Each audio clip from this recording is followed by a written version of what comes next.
Assalamu alaikum students. I am your science teacher Rabia Iftikhar. I hope you all are doing amazing at homes and you all are enjoying your science lectures as well. So today I am here again with you all to discuss another topic of chapter number 6. As you all know, we have discussed about acids and natural sources of acids. We have discussed about the taste of acids and the origin of acids. So now it's time to learn some properties and uses of acids. So let's start our today's lecture. Properties of acids की बात करें तो सबसे पहले आप लोगों को पता है कि जो एसिड्स हैं उनका सॉर टेस्ट होता है। ये आपको जो है विजुअली भी आप लोग देख सकते हो यहाँ पर, ठीक है जी। सॉर टेस्ट होता है तमाम एसिड्स का। उसके बाद एसिड के अंदर ये प्रॉपर्टी होती है कि वो जो ब्लू लिटमस सोल्यूशन है और मिथाइल और इन सोल्यूशन को जो है वो रेड कर देते हैं। अगर हम इन सोल्यूशंस के अंदर जो है थोड़ा सा एसिड ऐड करें तो ये सोल्यूशन जो हैं वो रेड हो जाते हैं। या अगर हम एक एसिड है, हमने एक बीकर के अंदर एसिड लिया हुआ है या हम उसके अंदर लिटमस पेपर जो है उसको डिप करेंगे तो वो भी जो है अपना कलर चेंज करके रेड हो जाएगा। ये एक डिस्टिंक्टिव प्रॉपर्टी है एसिड्स की। उसके बाद हम लोग चलते हैं नेक्स्ट प्रॉपर्टीज़ की तरफ कि कुछ इस तरह के एसिड्स हैं, जैसे मैंने आपको प्रीवियस लेक्चर में भी बताया था कि कुछ एसिड जो हैं वो माइल्ड होते हैं, जो कि हम नेचुरल सोर्सेज से अपने डेली इनटेक हम लोग का उनका होता है, लेकिन वो हमारे लिए हार्मफुल नहीं होते। देखिए हम लोग जो है एप्पल्स खा रहे हैं, इसके अलावा हम ग्रेप्स ले रहे हैं, इसके अलावा टोमेटोज़ है, विनेगर है, मिल्क है, योगर्ट है, तो इन सब के अंदर जो है डिफरेंट एसिड्स प्रेजेंट हैं। लेकिन वो एसिड इतने ज़्यादा स्ट्रॉन्ग नहीं है कि वो हमें कोई जाके जो है हार्मफुल इफ़ेक्ट्स हों उसके। लेकिन कुछ जो है वो स्ट्रॉन्ग एसिड्स होते हैं जो कि कोरोसिव होते हैं, जो कि बहुत ज़्यादा जो है वो हार्मफुल होते हैं और वो इतने ज़्यादा स्ट्रॉन्ग होते हैं कि वो स्किन को बर्न कर देते हैं। या अगर किसी कपड़े के ऊपर, किसी फैब्रिक के ऊपर लग जाएँ और ये किसी एनिमल टिश्यू को, किसी एनिमल के ऊपर भी लग जाएँ तो क्या होता है कि फिर वो उनकी जो स्किन है वहाँ से वो ख़राब हो जाती है। और जो अगर फैब्रिक के ऊपर लग जाएँ तो फिर उसके ऊपर जो है ये इस तरह से स्पॉट आ जाता है वाइट का। मैं आपको दिखाती हूँ वाइट स्पॉट किस तरह से पड़ता है। अगर हम लोग उसको पीछे से ये देखें हम यहाँ पर देखते हैं कि ये एसिड जो है पे उसका क्या इफ़ेक्ट होता है फैब्रिक पर, कि ये इस तरह के जो है वाइट स्पॉट जगह जगह पर फैब्रिक के ऊपर बन जाते हैं। ये होता है एसिड का साइड इफ़ेक्ट ऑन फैब्रिक्स। उसके बाद हम नेक्स्ट प्रॉपर्टीज़ की तरफ कुछ चलते हैं अपनी, जिनके अंदर हम लोग बात करने लगे हैं कंडक्टिविटी की। जो को एक्वस सोल्यूशन ऑफ एसिड्स होते हैं, यानी कि जब एसिड को हम एक्वस मीडियम के अंदर इंट्रोड्यूस करवाते हैं तो वो गुड कंडक्टर बन जाते हैं हीट और इलेक्ट्रिसिटी का। जिस तरह हमने इस तरह ये आप ये देख रहे हैं कि हमने एक ये बीकर लिया है, ठीक है। मैं आपको बताती हूँ 7 पॉइंटर यूज़ करके। ये हमने लिया है एक बीकर, आप लोगों को मैंने दिखाया भी हुआ है क्लास में, ठीक है। बीकर लिया है, इसके यहाँ पे दोनों साइड्स पे जो है हमने एनोड और कैथोड यानी कि मेटल प्लेट्स लगा दी हैं, ठीक है। उसके अंदर जो है हमने इसके अंदर HCl सोल्यूशन को हमने डिप किया हुआ है। यहाँ से हमने बैटरी के साथ इसको लगाया है। यहाँ से ये वाला जो प्लेट है इसको हमने बल्ब के साथ अटैच कर दिया और हमने देखना है कि इलेक्ट्रिसिटी क्या इस मीडियम में से पास होती हुई इस बल्ब को लाइटन अप कर देगी या नहीं। अगर कर देगी तो इट मीन्स कि ये गुड कंडक्टर है इलेक्ट्रिसिटी का, अगर नहीं करेगी तो इट मीन्स कि ये बैड कंडक्टर है इलेक्ट्रिसिटी का, ठीक है। उसके बाद हम चलते हैं अपने आगे।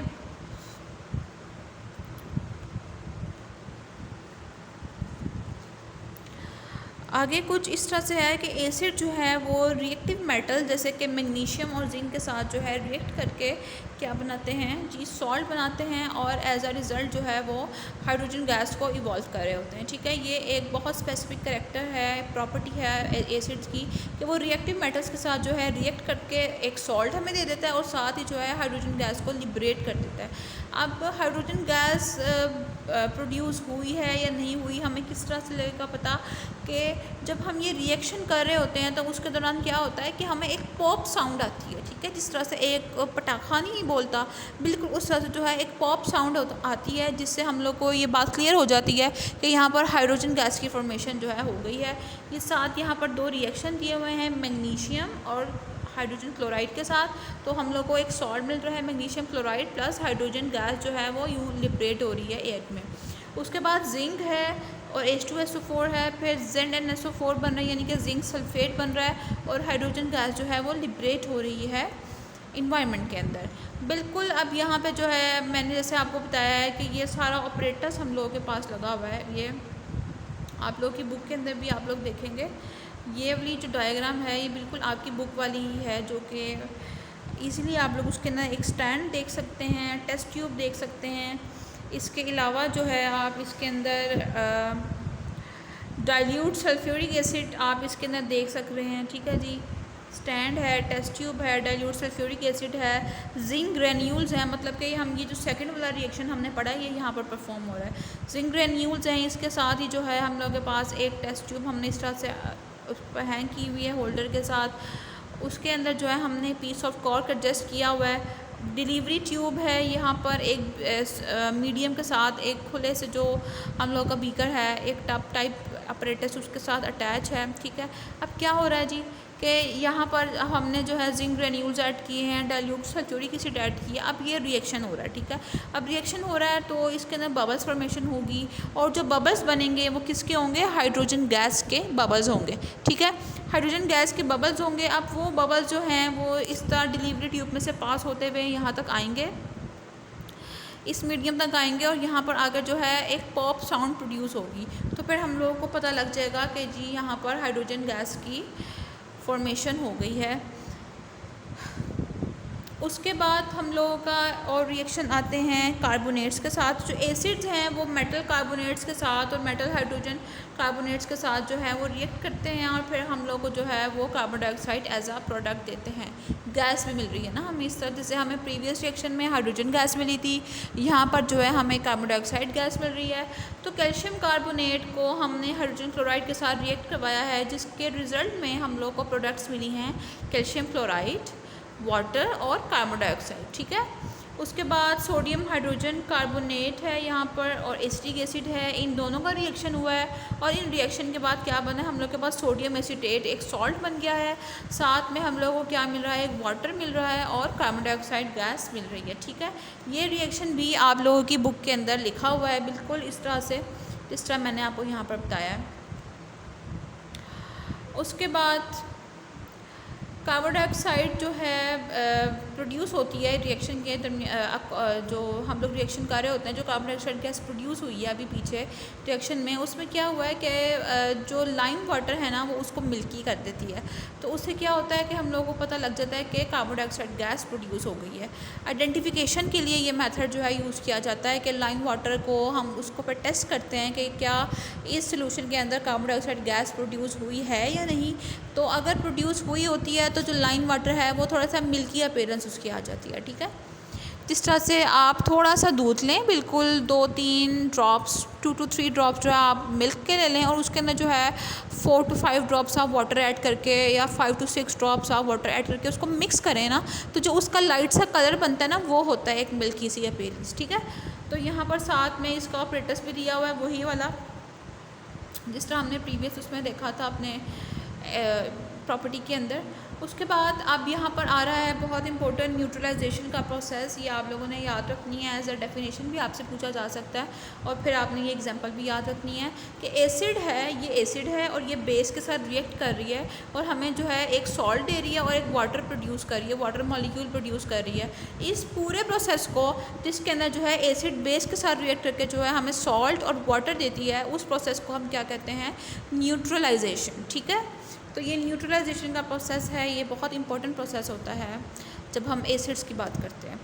उसके बाद यहाँ पर जो है हमारी प्रॉपर्टीज़ ख़त्म हो गई हैं, लेकिन अब हमने यहाँ पर पढ़ने हैं यूजेस क्या हैं एसिड्स के।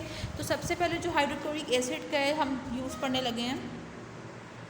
हाइड्रोक्लोरिक एसिड जो है वो रस्ट, आपको पता है कि कुछ मेटल्स हैं उनकी सरफेस जो है थोड़ी सी रस्टी हो जाती है, तो उस रस्ट की सरफेस को क्लियर करने के लिए जो है हाइड्रोक्लोरिक एसिड यूज़ किया जाता है।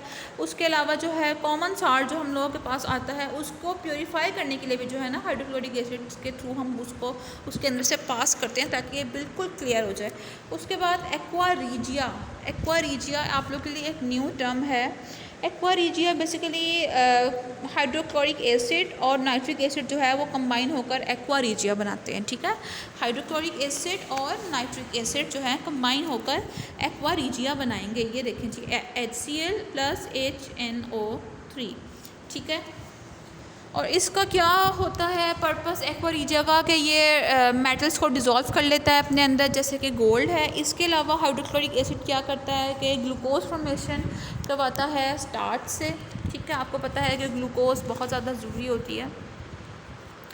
इसके अलावा प्रॉपर डाइजेशन हो रही होती है हमारे स्टमक के अंदर। मैंने आपको पढ़ाया था कि हमारे स्टमक के अंदर जो है HCl प्रेजेंट होता है, जो कि एज ए एंटीसेप्टिक एक्ट करता है। इसके अलावा वो जो है डाइजेशन करवाता है। तो जी ये हम लोग का स्टमक है, और इसके अंदर जो ये लिक्विड प्रेजेंट है ये रेड कलर का, जिसको मैंने बार बार पॉइंट आउट किया है, ये है बेसिकली HCl, जो कि डाइजेशन में हेल्प कर रहा है। उसके बाद हम चलते हैं नाइट्रिक एसिड की तरफ। नाइट्रिक एसिड के यूजेस हम लोग देखने लगे हैं। तो फर्टिलाइज़र जो है बनाने में बहुत ज़्यादा यूज़ होते हैं। अमोनियम नाइट्रेट फर्टिलाइज़र्स बेसिकली क्या होते हैं, जो बेसिकली आप कह लें कि प्लांट फूड होती है, जिससे प्लांट की जो है ग्रोथ अच्छी होती है, उनको प्रॉपर न्यूट्रिएंट्स मिल जाती हैं। ठीक है, इसके अलावा जो है एक्सप्लोजिव की मैन्युफैक्चरिंग में भी बहुत ज़्यादा यूज़ होता है। एक्सप्लोजिव क्या होते हैं, जैसे पटाखे वगैरह, ब्लास्ट जिससे जो होता है, ऐसी कोई भी चीज़ जो ब्लास्ट कर सके, जैसे रॉकेट है, एटम बॉम्ब है, इसके अलावा जो है पटाखे और ये सब चीज़ें जो हैं ये एक्सप्लोसिव के अंदर फॉल करती हैं।